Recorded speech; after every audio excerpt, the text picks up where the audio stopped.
Okay, now let's look at an example of thermal expansion. So what we have here? Well, we have a copper wire that's 15 meters long. That sounds important. And it's cooled from 40 to -9 degrees Celsius. Okay. How much change in length will it experience?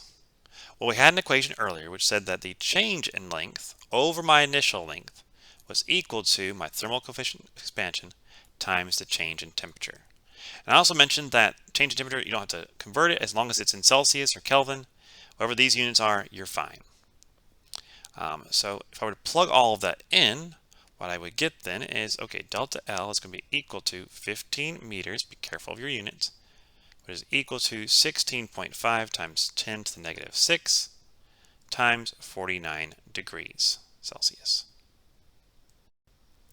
And stuff cancels, and we're good, and we can solve. So let's actually see if I wrote it down right, which I think I did.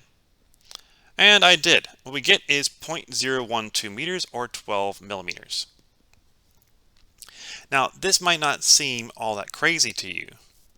However, if this wire for some reason had been fixed to the walls and then this temperature change had happened, after it was done, it would actually droop.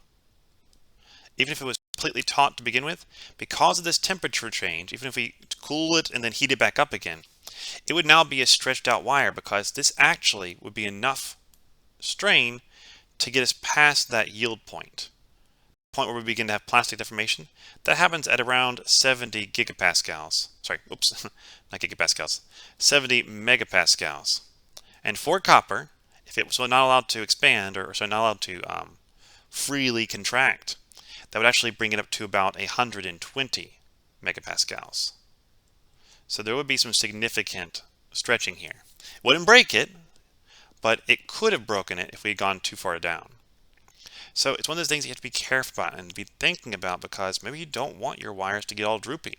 Sometimes this is fine. It's okay that it's stretched out a little bit because it's not really breaking it. But adding strains into your wire, especially a copper wire, will actually make it less conductive. Okay? You're adding defects in there, and defects are not good for conducting electrical energy. So if you want to conduct electricity and make sure it works well, you want to make sure that your wires don't strain, at least not permanently.